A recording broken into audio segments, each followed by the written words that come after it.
Live from a NASCAR bunker in Kyle's parents' basement, it's Turn the Radio Off with Mike Parsons and Kyle Bauer. Turn it off, turn it off, turn the radio off. Don't you know it's heading to zombies? Turn it off, turn it off, turn the radio off. Turn yourself for once in your life. Become a fan at Facebook.com/TTRO Show. Follow along on Twitter.com/TTRO Show. Or just listen right now. It's Turn the Radio Off. And speaking of things we just turned off, we just concluded watching Governor Rick Snyder's State of the State address. It's still going on, but let's be honest, the only thing that was really of interest on anyone's mind was the Flint Water Crisis. And I've done a little more digging on the Flint Water Crisis, but before we get to that, Kyle, let's just talk about our thoughts on the State of the State address. Obviously, over the past couple weeks, I'm sure, well, even overnight, I'm sure that Governor Rick Snyder's speech changed dramatically because what's on everyone's mind, whether you're in Michigan, and it's starting to make national headlines now, rightfully so, is what's going on in Flint. A unfortunate series of chain events, chain reactions, have led to lead leaching into the drinking water of the city of Flint, making it a danger to all residents. And to be blunt, the governor is in deep doo-doo politically, possibly legally, even though I don't see that as being as much of a possibility as being deep doo-doo politically. And I got to say, Kyle, I was actually in a weird, masochistic type of way looking forward to what the governor had to say, because I do not remember anyone having to give a state of the what have you, State of the Union, State of the County, State of the State speech when they're in this much hot water. Well, and we noticed that he was trembling at the beginning of his speech. Yeah. He almost sounded like he was going to break out into tears at one point, especially when addressing his family, introducing them to a very raucous crowd of ghouls. I mean, that's what it was. They were showing the shots of the Michigan State House, and I saw a crowd of ghouls standing, applauding, hooting and hollering, someone who put the process into place that lead poisoned at least hundreds of children in Flint.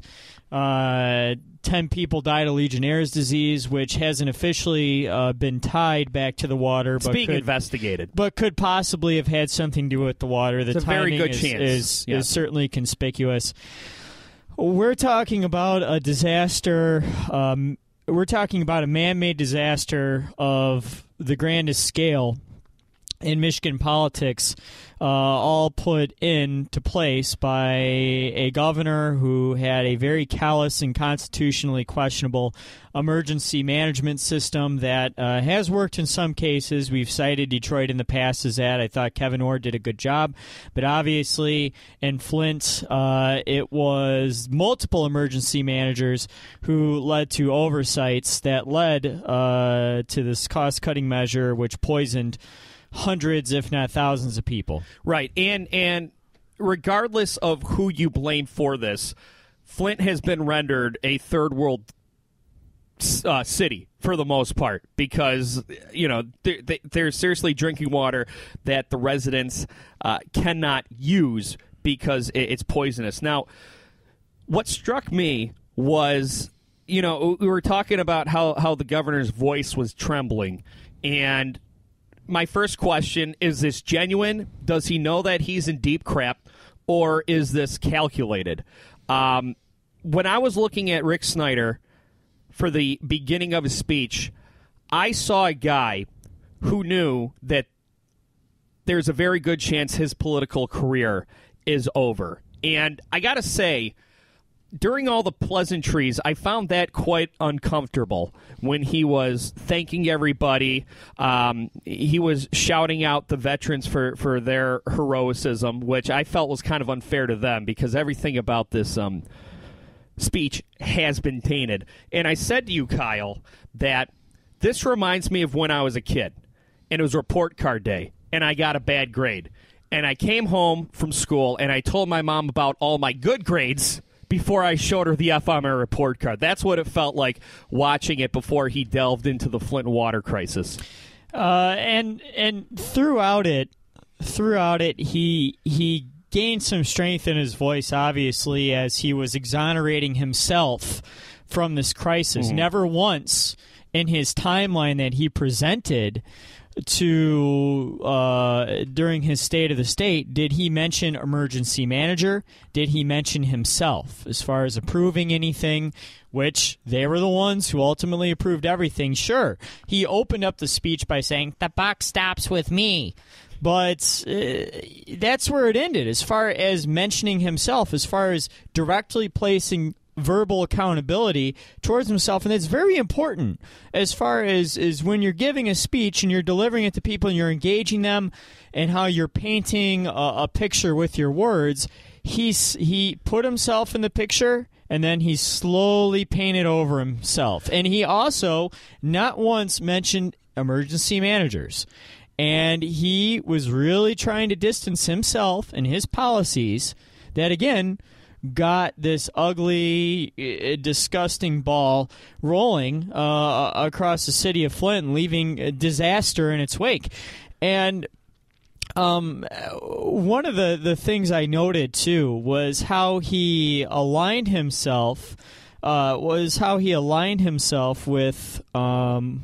It was, excuse me, I'm skipping on the name right now. It was Mona Hanna-Attisha, which was the doctor who first discovered this and who came to him and said that this water is coming from a corrosive pipe. Right. There's lead in this water. Children are getting sick. And he noted her as his guest, thanked her specifically, which is due. Right. Obviously, but he aligned himself with her when, trust me, if you look back through her Twitter timeline, she doesn't want herself aligned with the governor. Right. You have to wonder, and it would be interesting to talk to her, what her initial interactions were with Governor Snyder, with the state of Michigan, with the people that she tried to alarm about this. Because last week, Kyle, we were talking about... what happens with Snyder is really going to hinge on what he knew and when. And from a lot of accounts, I heard that, when this first, in the early days of this crisis, back before it blew up publicly, there were a lot of people working on the state's behalf and maybe the governor's behalf from a publicity standpoint who really tried to stonewall people asking questions and tried to make them look stupid. I think a lot of that comes from the whole attitude they have towards Flint as a whole.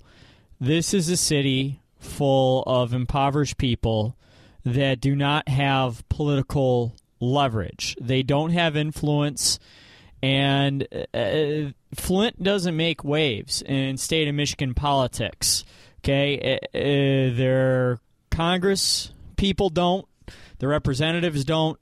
It doesn't matter. They're inconsequential. And when you, even despite having over 100,000 people in your city, if you don't have that much influence, and if the influence you do have comes from the other side of the aisle, then how much attention are you going to get from a Republican governor and his staff? Now, as the speech went on, it seemed like the governor's voice was trembling less. He got more assertive and more sure of himself. And, Kyle, you went back and you mentioned the people who were standing up and cheering for him. I'm guessing that was probably the Republicans in the legislature. Well, yeah, obviously. And there's a lot of them, which is part of the problem as far as where we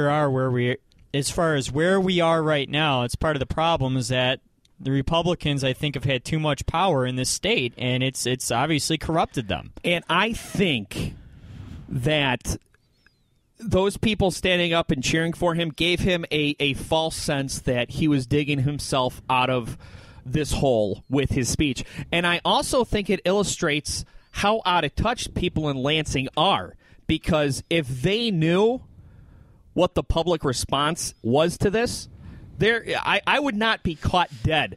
If Governor Snyder was my dad, I would not be caught dead standing up and cheering for him. Anything you said about Flint. No, but that shows you how little integrity. I don't think it's a matter of being out of touch. I think it's a matter of lack of integrity. And I said this last week, and I'll reiterate it here. They don't care.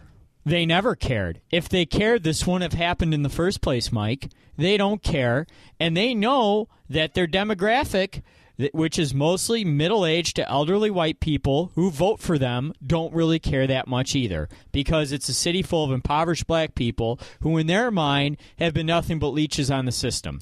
Okay, and with that in mind, they think, oh, well, we don't have to say, where's the justice for Flint? We have to say, well, we got to back our governor. We got to be strong. He's the face of the party in our state. We have to back him. And the Democrats are way too thin in Michigan. We have strong senators who are Democrats, but the rest of it's all Republicans, and they're going to do whatever they can to back their fella. And that's what they were doing tonight by raucously standing and applauding a ghoul. Yeah, I think that was bad politics on their part, and I think it was tone deaf, to say the least. It won't affect him, though, because I'm telling you, Mike, there are folks in Troy, there are folks in Warren, there are folks in Grand Rapids, there are folks all over the state in their living rooms watching this speech, standing and applauding with the state house. Now, I told you before the show, Kyle, that there is a lot of questions that I have about sort of the cause and effect here. And I feel like I've been covering the story about as much as, if not more, as the usual news viewer. But I had a lot of questions because, you know, the overall story that we're getting is that the water itself doesn't have lead in it. The water has not been treated for corrosion, and I guess inside pipes there's a layer of calcified sediment that insulates the pipes from lead, if there is lead in the pipes. And the fact that the water from the Flint River wasn't treated with an anti-corrosive agent, which the water in Detroit is, then it was wearing off that layer of calcified sediment, and lead was leaching into the water. And I started thinking to myself, okay, so are the pipes lead in the houses? Are they made of lead all over the infrastructure? Because that would be a disaster. It is a disaster, but it would be an almost unfixable disaster, even more of an unfixable disaster than it is. From what I understand, there was a great article by Ron Fonger of MLive all the way back in October 7th, 2015, and I think it was missed because this hadn't blown up just yet. And Ron Fonger, and I hope I'm saying his last name right. I apologize if I'm not. He was so out ahead of this that I think many people missed it. But yes, it's true that lead is leaching into the water because of corrosion. As far as I could tell from this, it's not the water mains that are made of lead, but select service pipes into different houses, probably on older sides of town. So what's happening is the water's coming out of the water main through the service line. That's where it's picking up the lead. And then if your house is old, you have lead pipes in there, and it's just compounding the problem. So, you know, a lot of good people are doing what they can, right? I mean, every day on the news you see all these pallets of bottled water that are being donated and taken up to Flint. You're seeing filters being sent out, but looking at the root cause of the problem, that's a Band-Aid over a bullet hole right now. And like I said, this isn't a knock on the good people who are trying to help, because they need that water and they need those filters. But something else more drastic has to be done. And what has to be done, and I have no idea how this is going to be paid for, especially with the impoverished population of Flint, pretty much service lines and all the plumbing in these old houses, they have to be replaced. And I got to say, Kyle, I'm sorry I'm rambling. I know you want to jump in here. That's okay. I'm shocked. I'm shocked there's not a product out there that you can run through, your plumbing system at home that recalcifies your pipes. Well, I can't speak to the infrastructural issues going on behind this at the moment. And like I said, that's just what I gathered from my reading. But I can speak to something on this Flint Water timeline that Snyder has tweeted this out along with he has it up on his website as well, that he starts his timeline quite conspicuously in 2006. Really? Yes. It says 2006, studies regarding Genesee County's long-term water needs indicate that Flint River water can be safely treated, but it does not have enough capacity for permanent use. Okay, which it was used as a stopgap when right. When Flint decided Flint didn't like the rates they were getting from Detroit Water. And their contract was up, and for some reason, Detroit said, you either sign a 30-year deal with us or you're cut off after a year. Yeah, which was something similar to the 30-year agreement that Detroit has with Michigan over the Belle Isle deal. Right. Detroit was trying to hedge its long-term bets, as you have to with a city. But now this is interesting because even though this isn't anything that's really implicit on former Governor Granholm, it's still something that you wonder if people could use as cannon fodder to say, oh, well, they first looked into this in 2006, right. and Governor Granholm knew, and she had a whole term, she did nothing. Kyle, it's so amazing. Just that simple, just by including the year 2006 in the timeline, well, they could probably manipulate that, and conservatives could run with that. Well, and there's a lot of people out there, once the talks of Governor Snyder going to jail came out, then I saw people pointing at Democrats for doing something like totally unrelated, saying, oh, they should go to jail. It's like, okay, you sound like a child now. Yeah, and mind you, too, there's a couple interesting things on here in the timeline that he left off in his speech. April 16, 2013, emergency manager at Kurtz signs contract to move to the KWA, and then let's see, then going down the line, January 29, 2015, emergency manager Jerry Ambrose declines DWSD offer to reconnect to the Detroit water supply. Now, he left those two things out, okay? And he, sure as hell, left the Flint City Council vote 7-1 to leave the DWSD. But there are multiple asterisks there, and I'm trying to look at what the asterisks say, and I can't seem to find them. There's a lot of stuff with asterisks on them, but I can't seem to find what the asterisks are for. Well, Kyle, here's the thing. I think right now, at this point, we need to stop looking for heroes and villains and just fix the problem. Someone has to come in who's not part of the state, because trust in the state has been shot to hell. So it's either has to be federal. It has to. I think it has to be overseen federally. And someone said to me, "You really think the feds are going to be better than the state?" In this instant, yes, because you can't trust the state, and they're going to have to. They're going to have to look. They're going to have to be in charge of it. They're going to have to decide who's helping, who's not, get rid of the people who aren't helping, and then once it's fixed, you start figuring out who's to blame. And I think that the mistake a lot of people are making is they're pointing out a bunch of people who are to blame like it exonerates the governor.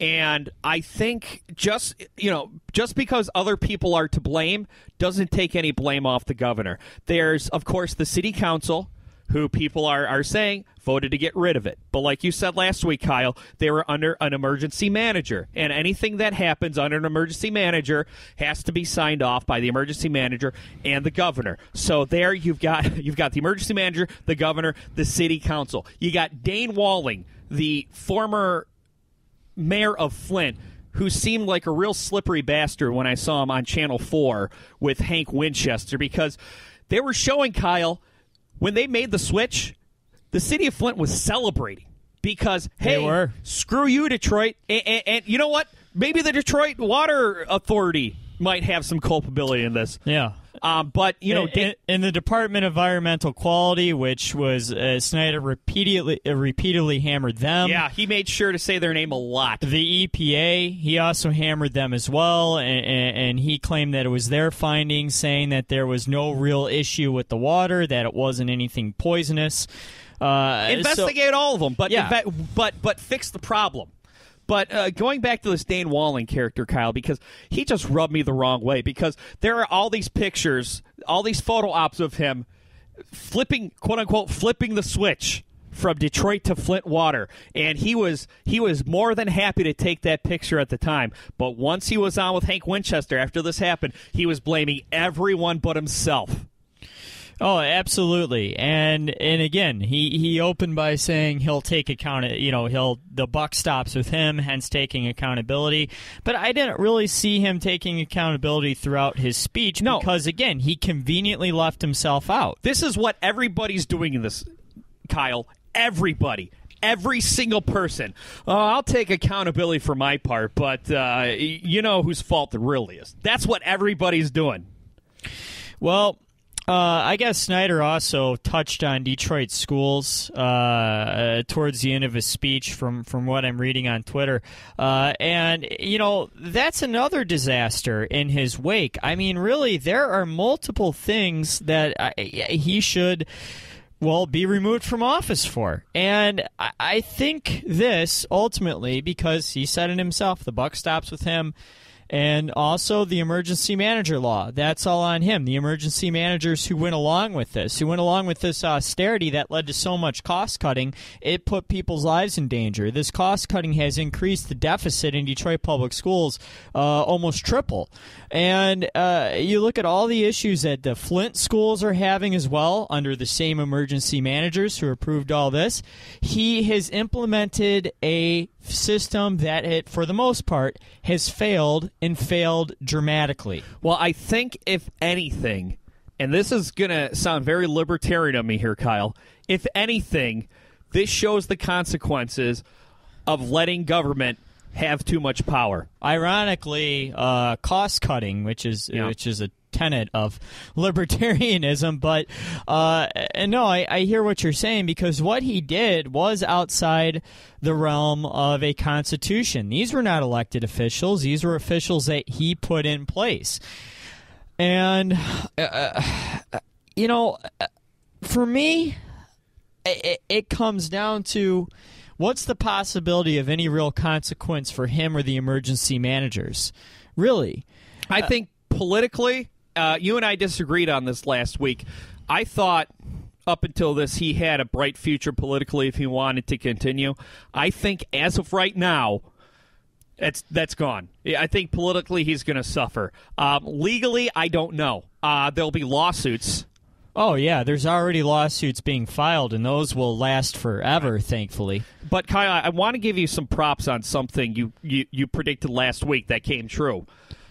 You said that Attorney General Bill Schuette was going to enter the fray on this. Mm-hmm. And he, although he has been reluctant up to this point, once the crap hit the fan, he decided to open an investigation into the Flint Water Crisis.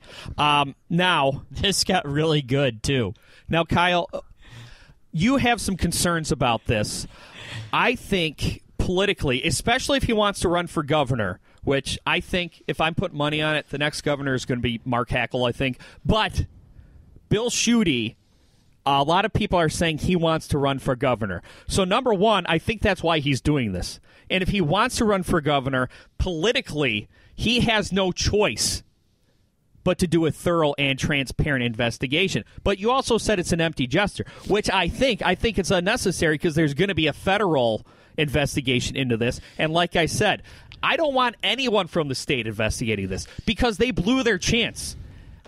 Well, absolutely, they blew their chance. And also, yeah, conflict of interest. The Attorney General is going to have to represent Snyder. Who he's already... Right. He's already lawsuits. He's already representing him in pending lawsuits right now. So he can't investigate something he's going to have to be a part of. So it was very much an empty gesture, and also possibly a sign that the jackass doesn't know his own laws. Yeah. And it's very his own Roger jurisdiction. Goodell. It's very Roger Goodell, isn't it? It's kind of like remember on Home Improvement when Tim Taylor was trying to get home and he was stuck in a airport in a blizzard, and he says he's talking to the receptionist and he says, "Let me talk to your manager," and he turns his name card around and it says manager. Right. Is that what Shooty's going to do in the courtroom? Is he going to cross-examine himself like a brilliant improv bit?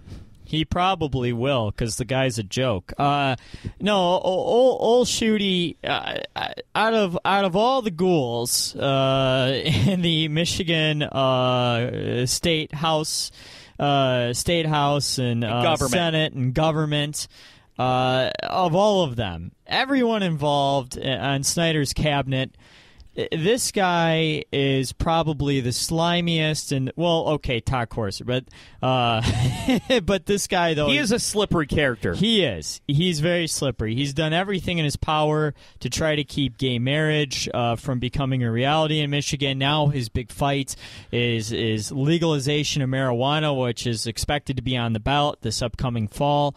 He is your classic he's your classic conservative type that just can't seem to get out of his own way with all of his moral platitudes. And here's the thing about him. If he investigates, which he can't really because, again, it's a conflict of interest, if he investigates Snyder, guess what he's going to find? He's going to find that the DEQ and the EPA and federal government and all the other agencies that Snyder did not have legislation over will be at fault.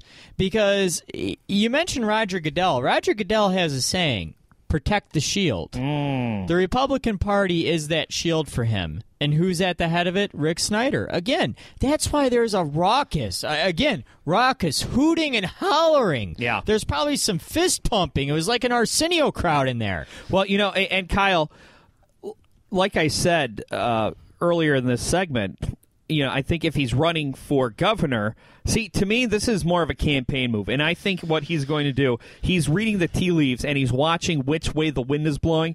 And I think what he's going to do is he's going to try to score some points by just crucifying Snyder. But then again, you reference the raucous, as you call them, ghouls. I'll just call them legislative sympathizers. Their raucous applause, and you're not wrong. It was raucous. Maybe that demonstrates that these people don't have their finger on the pulse like we thought. So what's going to happen with this investigation is anyone's guess. But I think either way, it's not going to hold a whole lot of water compared to the federal one. No, and that's what you need to look for. You need to look for the Department of Justice, because what old Shooty is gonna do is, again, he's gonna find everybody but Snyder at fault and everybody but his emergency managers at fault. He's going to make sure they're protected. This is him saying, oh, yeah, I acknowledge that this is a bad thing that happened. Don't you love that? Oh, my heart goes out. This is a tragedy. But, hey, it was that guy's fault. Yeah, and also, this will never happen again. Yeah, it better, sure as hell better not happen again. It'll be pretty difficult for it to happen again, Rick. This was pretty extraordinary, Rick. Yeah, but it's just window dressing to say, hey, I know that this was something wrong, but I'm going to make sure that it wasn't anything that really had to do with Rick Snyder, and I'm going to do a lot of finger pointing at the federal government. I'm going to put it all on them, because you know who's in charge of the federal government? Barack Obama. And Snyder even made sure to mention Obama's name in this. That's right. Because he wouldn't call it what he did. He declared a state an emergency, but not a disaster. But not a disaster. And FEMA, I guess, responded to that claim by saying, Obama can only declare that type of disaster when it's an environmental situation, like Hurricane Katrina, not a man-made situation like this dumb fuck started. Well, you know what? And I think that's very important to pick up on these. They're almost subliminal, aren't they? Yeah, they are. And you know, it's what it's going to do is Snyder himself was saying, please don't politicize this. Eat a dick.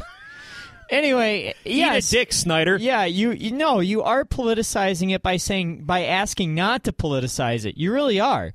And what's going to happen with this is that the Republicans are going to come out blaming the Democrats, blaming the federal government. The federal government's going to come out blaming Michigan state government, and nothing's going to happen. Snyder's going to make it through this. I'm telling you, Mike, as much as I'm hoping he doesn't, because none of them have the guts, have the integrity to stand up and do what's right and kick their leader out of office. Well, let me ask you what you mean by... And old Sweaty's going to end up taking... Or, excuse me, Shooty. I call him old Sweaty sometimes. He's going to end up taking the mantle and running for Republican. He's going to say, oh, well, look how back in the Great Water Crisis of 2016... I was nonpartisan and investigated someone from my own party. I was nonpartisan, and I took the federal government to task for their missteps that caused a crisis in our fair city of Flint. That's exactly what that fucker's going to say. It's going to be in one of his campaign speeches. It makes me sick. Let me ask you this, Kyle, because... And he'll probably win, too. You said... No, I'm telling you, Hackle is going to be the next governor. Too many people aging too quick in this state, Mike. A lot of crotchety old white folks who are, really don't care that this happened. Kyle. They just don't care. I know, but next governor is going to be Hackle. I'm telling you. I hope so. He is... Well, I don't know anything about Hackle to say that as a governor candidate, as a gubernatorial candidate. He's liked by both sides, and he's very charismatic, and he comes across much more genuine than Bill Schuette. He does love the camera. That's true, but you know what? I don't know. He's so handsome, I'm not mad at him. You said that Snyder's going to make it through this, and I guess I want to know what you mean by that, because I cited our disagreement last week when I said that before this it seemed like Snyder had a somewhat bright political future if he decided to pursue it, and you said that he's a non-factor. He didn't have... So when you say he's going to make it past this, obviously you didn't think that he had any political potential before that. So I guess, what do you mean? Like, do you think that when you say he's going to make it through it, he's not going to face any legal charges? People are going to forget about it? What exactly do you mean by he's going to make it through it? Well, I don't think people will forget about it. I think there's always going to be a segment of people, especially in Flint, who will never forget about this. But there are going to be a lot of people around the state, especially on the west side, especially in Oakland County, that are going to forgive and forget. I think he will make this out of it because he's too insulated. Well, do you mean like he's going to make it, like he'll just be able to run out the clock? He'll be able to run out the clock. On his, on his he'll be able to run out the clock, and term. Maybe by the time his term is over, whatever emergency manager, he'll probably have switched it 3 or 4 times, will have the DPS about $1 billion in debt, and it'll be a bit... Anyway, I digress. The point is, he's too insulated, Mike. There is not... you have a Republican House and Senate both in the state, both on a federal level.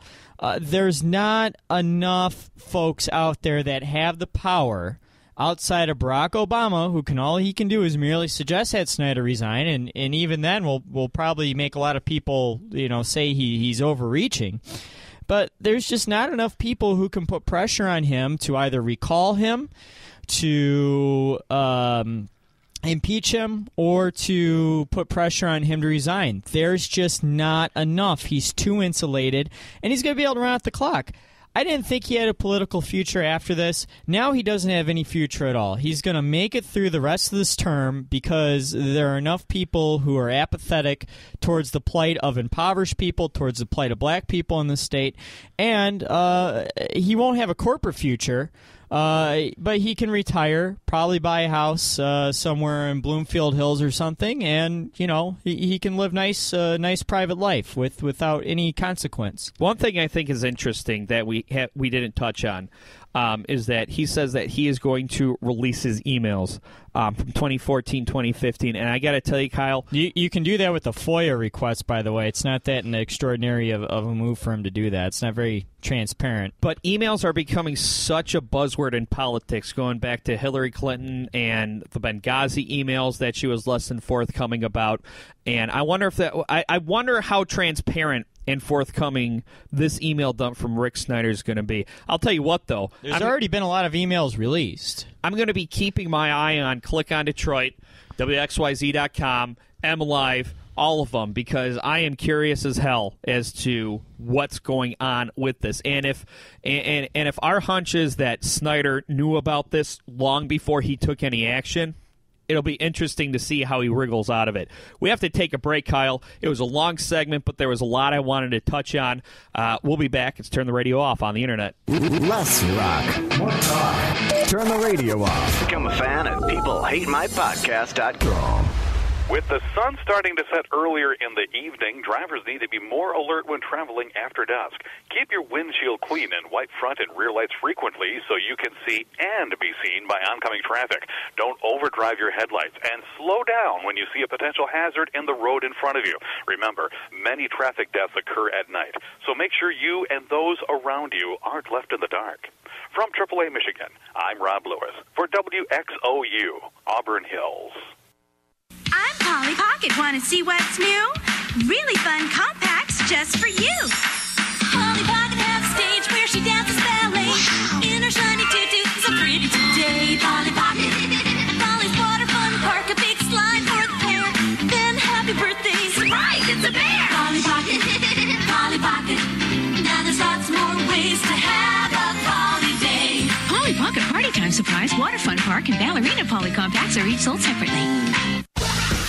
Switch off the radio. Turn off the radio. Shut down your radio system. We'll do it live. What? I'll write it and we'll do it live. Turn the radio off. There you go. I'm drunk. One thing I've noticed about this show, Kyle, when we say we want to do or do not want to do something before a show, we end up doing the opposite. Like I said, I just wanted to touch on the Flint Water Crisis, and I didn't want to talk too much about politics today, which I've been saying. I've been saying for 3 years, and we always end up doing it. But I think switching to the presidential election of 2016, I think that there are two things that have become abundantly clear to me.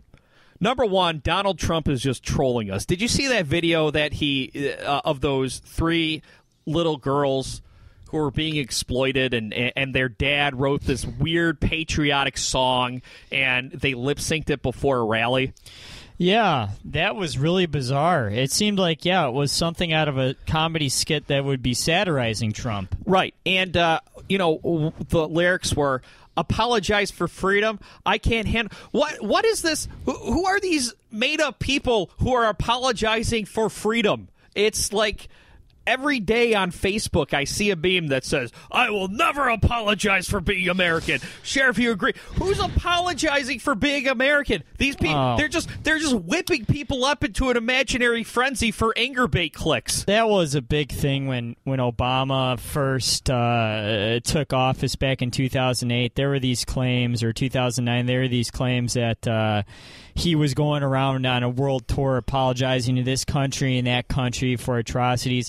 He probably apologized to some Native Americans on behalf of the U.S. and everybody ran with it, manipulated the truth of it. Well, it's like those Navy those guys in the Navy who accidentally floated into Iranian waters, and they were detained, and then they were released. And I guess everyone's mad because there is a video of one of the crewmen apologizing. Americans don't apologize to Iran. Okay. What?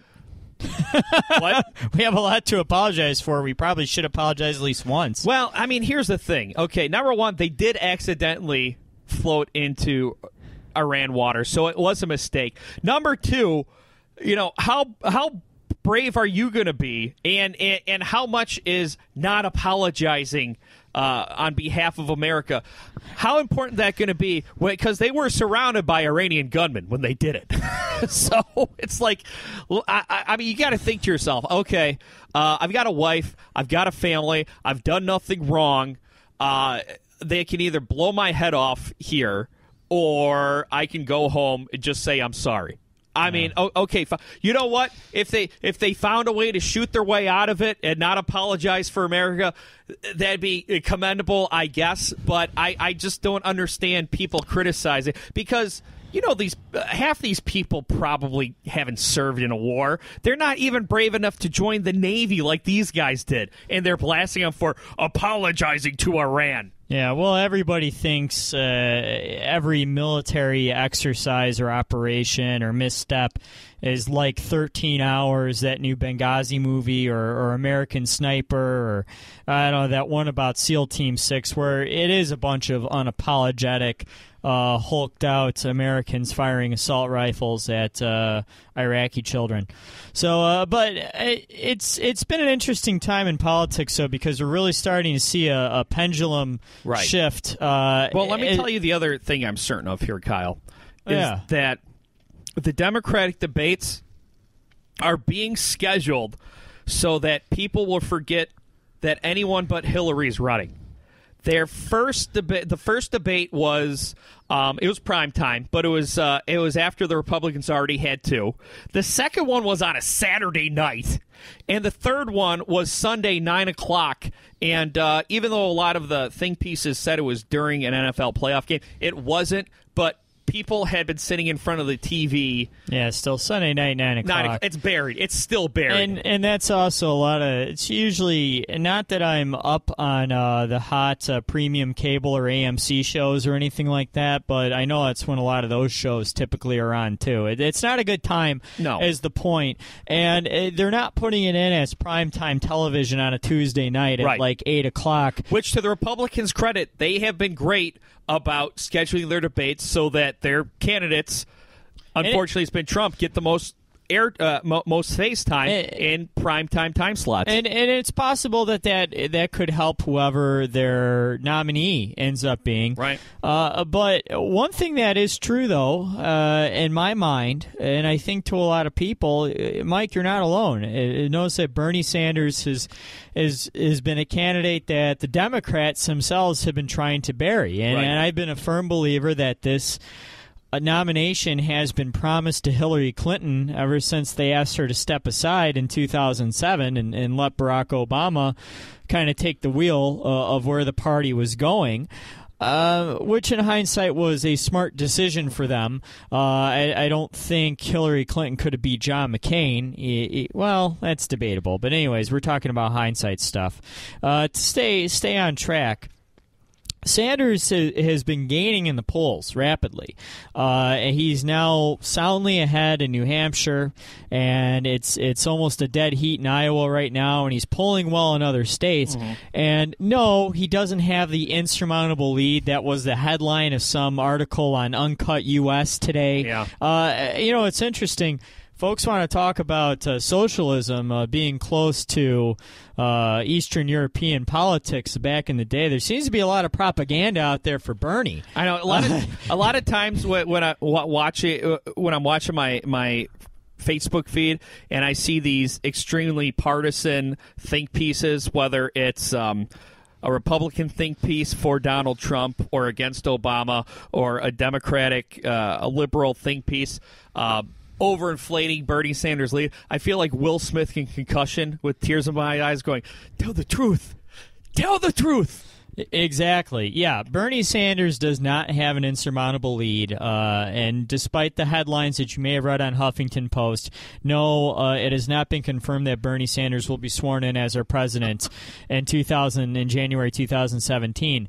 But to that same credit, I'm starting to see a lot of pushback from the left about Hillary Clinton, and today I read a think piece that was denouncing Bernie Sanders' candidacy and saying that if you're a Democrat and if you want any hope of defeating Donald Trump and the Republicans, you have no choice but to vote for Hillary. That's so lame. That's so lame, because what you're saying is, hey, don't vote for this guy in the primary, because if he wins this primary fair and square, he doesn't have as good of a chance in the general election as the person who lost the primary. What? Right. And if there's something that I'm learning that I would have never thought going back to last year, that it's really, this race has become up for grabs. I mean, sure, I thought that Hillary Clinton and Scott Walker were going to be the nominees, back in August when this whole primary election swing started. But it really has become something that was that has become up for grabs. I think it could be Ted Cruz or Marco Rubio, or Donald Trump. Kyle, the party itself is actually starting to prepare themselves for the possibility of a Trump nomination and whether or not they'll actually grant it to him at the convention. Right, because even if Donald Trump wins the required amount of votes, they could still, the National Committee can still intervene and say this guy's not going to be our candidate. But going back to the left, though, the case against Bernie Sanders was something I read this morning by Jonathan Chait, who's a very notable liberal, columnist, and then Ta-Nehisi Coates, who was awarded Author of the Year for his book Between the World and Me, and which I just started reading, and then also has been a noted intellectual that's been referenced by Barack Obama before. He wrote a piece today arguing against Bernie Sanders because he doesn't believe in reparations. I mean, sure, Hillary Clinton doesn't either, but Coates conveniently left that fact out. Well, that's what I'm saying is that you're seeing the two sides of the left really start to posture and position themselves on whether they're for Bernie or whether they're for Hillary. And seeing the pushback from the Hillary folks is kind of funny to me because they're so arrogant. They're in territory they never would have anticipated, and that just goes to show you she's not a very likable politician.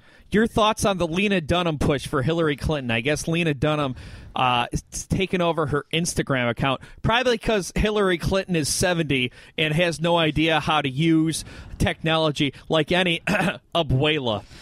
Okay, yeah, there's the whole abuela disaster, too. Maybe that's the thing. Hey, Hillary Clinton's like your grandmother. She doesn't know how to use Instagram, so she's asking her millennial granddaughter, de facto, Lena Dunham, on how to use it. Based off of some of the stuff that was in Lena Dunham's last book, I would not want to be Lena Dunham's grandmother. But no, it's actually, I don't think that's very good. That's very good campaigning by Hillary Clinton because Lena Dunham's Q rating has crashed and burned like 6 times over since, say, 2012, when she was my dream girl. But she was also America's quirky, offbeat, I'm going to have like a 2-month fling with her girl, and they had their fling, and it was over. But you know what? Even back then, she was very divisive. You remember our friend Fred Slow. Oh, I defended the hell out of her for a long time.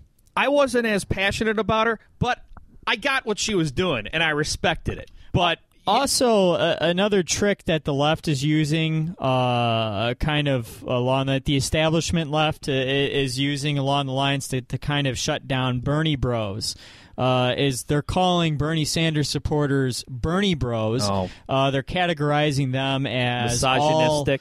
As all white 20, 30-year-old men who are misogynistic and who are threatened by powerful women, but want to appear to have liberal values. Right. That's bullshit. Listen, I don't care about Hillary Clinton's gender. To have a female president is not the issue.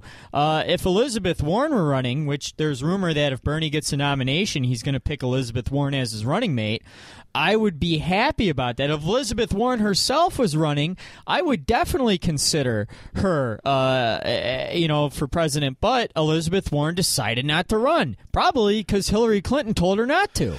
And let's be honest, okay?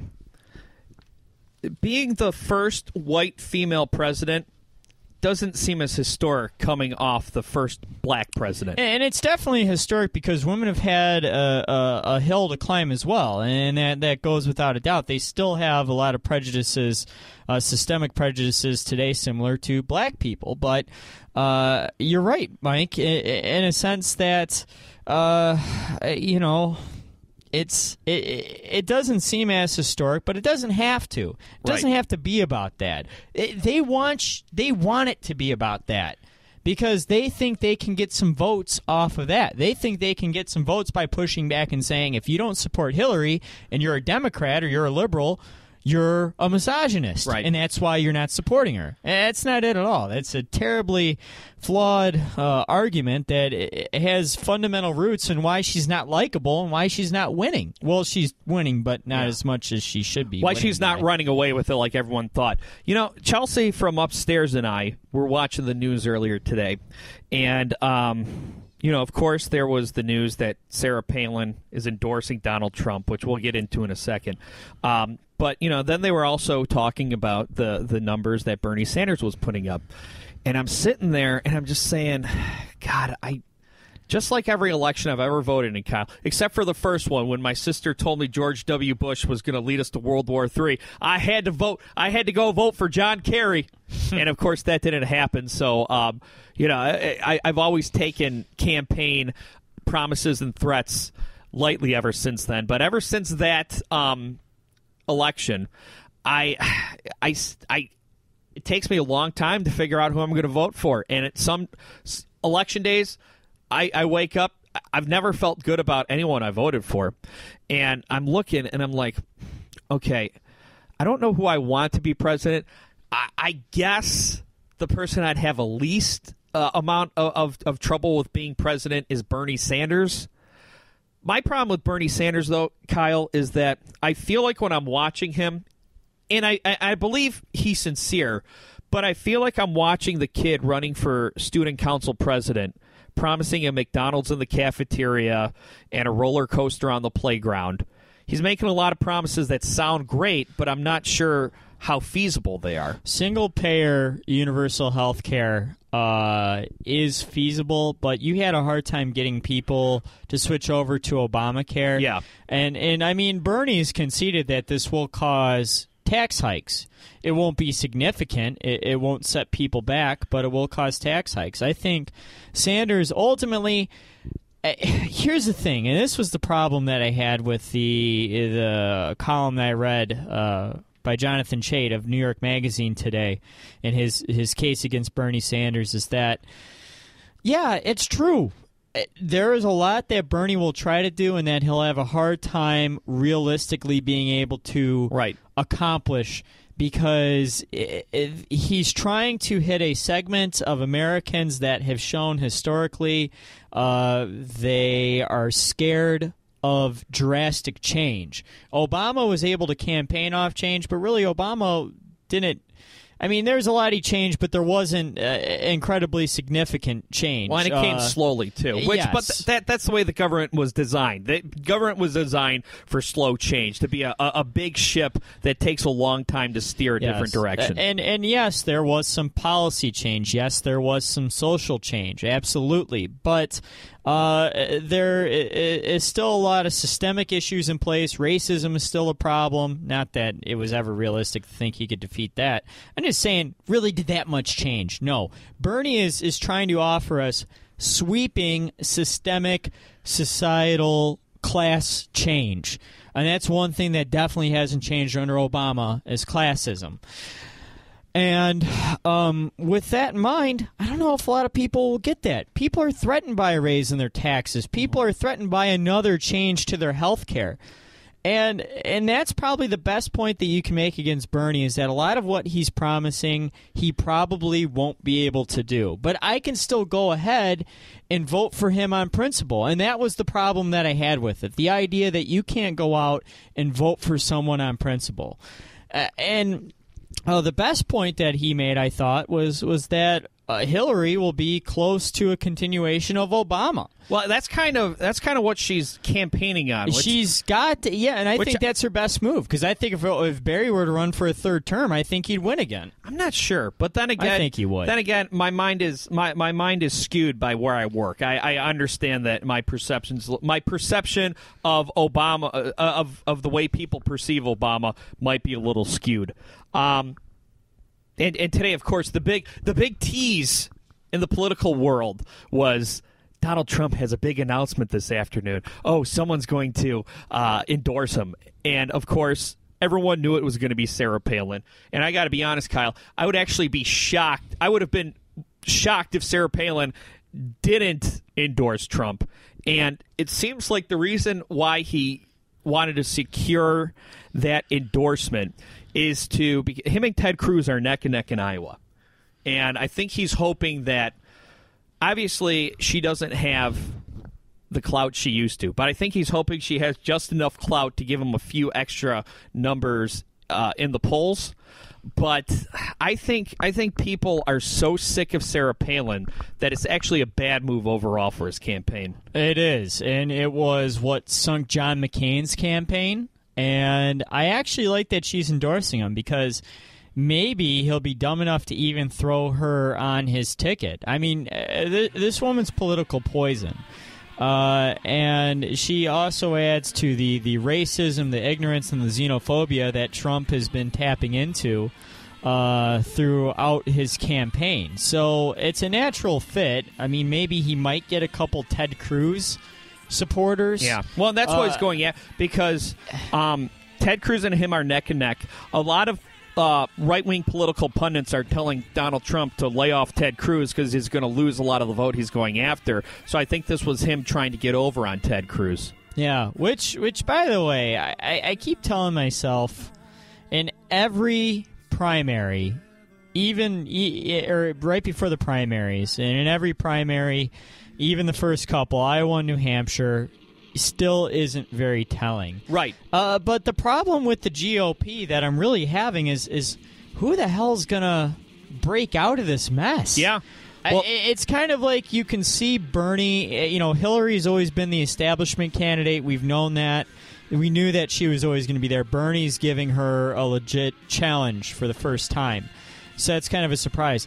But who the hell's ascending the way Bernie is on the left? Who's ascending on the right? I mean, seriously, like, if you remember, Trump. If you remember Mitt Romney, he didn't necessarily ascend in 2012. He was just kind of the last one left standing. In 2012, Rick Santorum tied Mitt Romney in Iowa. In 2008, Mike Huckabee won Iowa. So I think you're right. Iowa is nowhere near as important as people make it out to be. But Trump is supposed to win New Hampshire, too. And then there's South Carolina. He's polling well there. Well, it'll be interesting. Trump is making all the noise because he's the loudest. Let's see if that actually translates into votes from the silent majority. Yeah, but that's what I'm wondering, though. Is Rubio going to be the one who breaks out? I don't know if you guys heard yesterday what he said about the Flint situation. He said, "I haven't been briefed on it." Yeah, he knew nothing about it. Way to be up on current events, Marco. Yeah. Jeez, what an ass. But seriously, is he going to be the breakout star? Who knows? He might. And you know what? I guess that's what's exciting / terrifying about this election season. Kyle, we've lost a lot of elderly rock stars lately. We lost David Bowie, Lemmy from Motorhead, Scott Weiland, but he wasn't really elderly. And, of course, Glenn Frey from the Eagles. And every time an elderly rock star dies, I become very concerned about Meatloaf. So here we go. Going out. Why was it Meatloaf? Meatloaf wasn't bigger because his songs were too long. If he could have jammed all that awesomeness into 3.5 minutes, he would have been a much bigger star. The jam bands and stuff, that all went out and went out of style by the time he got around. Well, he was to more the of a rock charts. opera, and maybe that was a little bit too much. Maybe that was like having cake with every meal. If you notice, Queen never had a lot of really long songs. Yeah, that's true. Yeah, and I They think found the formula. He was really influenced by that. Yeah. We got to go. PeopleAteMyPodcast.com. Bye.